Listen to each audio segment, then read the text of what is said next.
नमस्कार दोस्तों, मेरा नाम है मनीष कुमार सिंह और स्वागत है आपका 4 पीएम महाराष्ट्र पे। दोस्तों, महाराष्ट्र में उद्धव ठाकरे की जो शिवसेना है, उसके नेता हैं संजय राउत, जो लगातार महाराष्ट्र सरकार और केंद्र सरकार जो एनडीए की सरकार है, उसे घेरते रहते हैं।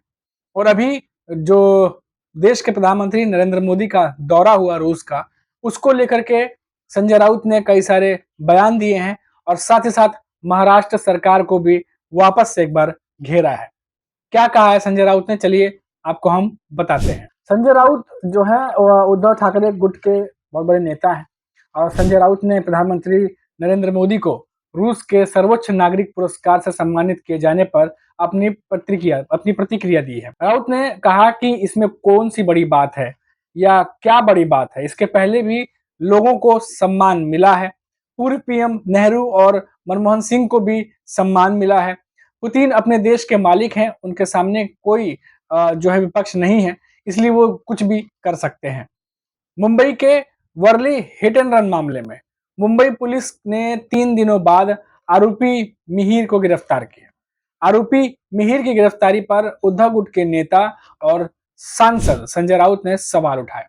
संजय राउत ने कहा कि सरकार की तरफ से आरोपी को बचाने की कोशिश शुरू है।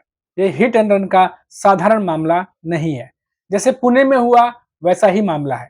संजय राउत ने मांग किया कि आरोपी मिहिर के पिता राजेश शाह का क्रिमिनल रिकॉर्ड पुलिस चेक करे। आरोपी पिता शिंदे गुट का नेता है, उसका क्रिमिनल रिकॉर्ड पुलिस के पास नहीं होगा तो हम दे देंगे। संजय राउत का दावा है कि वर्ली हिट एंड रन मामले में गिरफ्तार आरोपी का पिता राजेश शाह का संबंध अंडरवर्ल्ड गैंग से है। वो क्या कहता है, वो क्या करता है, इतना ही नहीं, बड़ी-बड़ी गाड़ियां कहाँ से आती हैं, उसका हिसाब मुंबई पुलिस को करना पड़ेगा। आरोपी का पिता राजेश शाह जो खुद इस मामले में गिरफ्तार हुआ, ये मुख्यमंत्री का खास आदमी कैसे बना? राजेश शाह का संबंध सीधा अंडरवर्ल्ड से है। बोरीवली पुलिस स्टेशन में जाकर इसका रिकॉर्ड चेक कर लीजिए। संजय राउत ने मुंबई पुलिस के आयुक्त से मांग की है कि आरोपी के पिता जो इस केस में गिरफ्तार हुए थे, उनका रिकॉर्ड लोगों के सामने लेकर आए। संजय राउत ने कहा कि मुख्यमंत्री एकनाथ शिंदे के साथ किस टाइप के लोग बैठे हैं, ये लोगों को पता चलेगा। और साथ ही साथ इसलिए जो आरोपी मिहिर ये जो ड्रग्स के नशे में था और ये नशा मेडिकल रिकॉर्ड में नहीं आए, इसलिए उन्हें 3 दिनों तक फरार किया गया। ये कहीं छुपाया गया था। ऐसे आरोपी कभी जेल से छूटना नहीं चाहिए। संजय राउत ने कहा कि आरोपी को बचाने की कोशिश पहले दिन से शुरू है, क्योंकि आरोपी बेटे के पिता एकनाथ शिंदे गुट के नेता हैं और बहुत पैसे वाले हैं। इस तरीके से जो है लगातार संजय राउत महाराष्ट्र सरकार पर हमला कर रहे हैं और ये तमाम बातें उन्होंने कही हैं। और आपको जैसा कि हमने बताया कि उन्होंने प्रधानमंत्री नरेंद्र मोदी पे भी निशाना साधा कि जिस चीज़ को लेकर के जो मीडिया है इतना हंगामा किया हुआ है कि उन्हें सम्मानित किया गया है रशिया में और इस तरीके से, उस पर संजय राउत ने जो है बयान देते हुए कहा कि इसमें कोई नई बात नहीं है। इससे पहले भी देश के प्रधानमंत्रियों को सम्मान दिया जाता रहा है। तो इस तरीके से जो है उन्होंने केंद्र सरकार और साथ ही साथ महाराष्ट्र सरकार को भी जो है घेरने की कोशिश की है। तो ये कुल मिलाकर बात जो है वो सामने आ रही है। और वहीं अगर हम बात करें अब अगर उद्धव ठाकरे की, तो उद्धव ठाकरे का विधानसभा चुनावों को लेकर एक बड़ा बयान सामने आया हुआ है।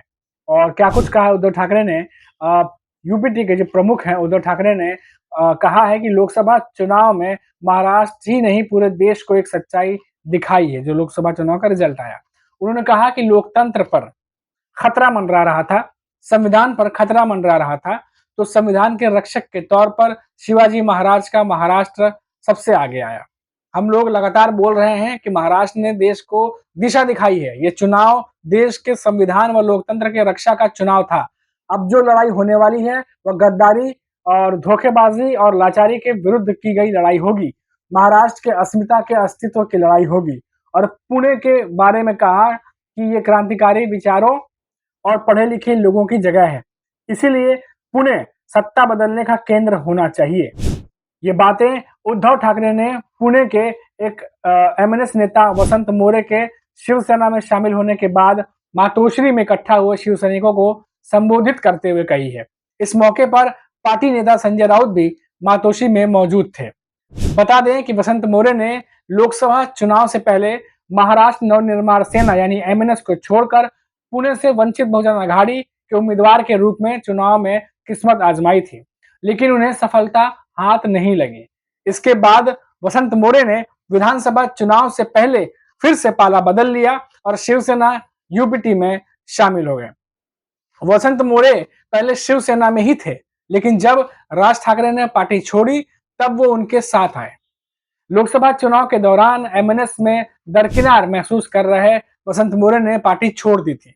वसंत मोरे के पार्टी छोड़ने पर उद्धव ने अपने चचेरे भाई पर तंज कसते हुए कहा कि वसंत, पहले आप शिवसेना में थे, लेकिन शिवसेना से जाने के बाद किस तरीके से सम्मान मिलता है और क्या मिलता है वो आपने देखा, इसका अनुभव लिया और इसका अनुभव लेकर आप परिपक्व होकर पार्टी में वापस लौट आए हैं। ये तमाम बातें उद्धव ठाकरे जो है वो कहते नजर आए। तो एक तरीके से तैयारियां हैं जोर शोर से उद्धव ठाकरे की तरफ से, जहां कई सारे नेता जो पार्टी छोड़ कर गए थे अब वो वापस आ रहे हैं और उसी के साथ साथ लगातार उद्धव ठाकरे अपने पार्टी के नेताओं को संबोधित कर रहे हैं और ये तमाम बातें वो लगातार कह रहे हैं जो हमने आपको बताई। अब वैसा ही कुछ शरद पवार के साथ भी देखने को मिल रहा है, क्योंकि हमने आपको बताया था कि शरद पवार भी लगातार अजीत पवार पर निशाना साध रहे हैं। साथ ही साथ जो महाराष्ट्र की सरकार है, महायुति की सरकार है, उस पर भी शरद पवार लगातार निशाना साध रहे हैं। शरद पवार की जो एनसीपी है, उनके जो नेता हैं जयंत पाटिल, उनके संपर्क में कई सारे नेता हैं जो अजीत गुट के हैं और शरद पवार का एक बयान जो कुछ देर पहले मैंने कुछ पब्लिकेशन में देखा, उन्होंने कहा कि ये बात उन्होंने कही है कि कई सारे नेता जयंत पाटिल से मिलने आए थे। हालांकि शरद पवार किसी से नहीं मिले हैं अभी तक इस सिलसिले में, ना ही उनकी किसी से मुलाकात हुई है, लेकिन कुछ नेता ऐसे हैं जो महायुति से हैं और वो जयंत पाटिल से मिलने पहुंचे थे। तो महाराष्ट्र की राजनीति में आने वाले समय में क्या और भी बहुत सारे नेता महायुति जो गठबंधन है उसका साथ छोड़कर क्या एमवीए गठबंधन के जो तमाम दल हैं उनके साथ जाने वाले हैं? क्योंकि एक के बाद एक नेता, जिस तरीके से बीजेपी का हमने आपको बताया कुछ नेता साथ छोड़ करके अब वो जो है पार्टी बदल लिए हैं, वैसे ही कुछ नेता क्या आप शरद पवार के गुट में जाने वाले हैं?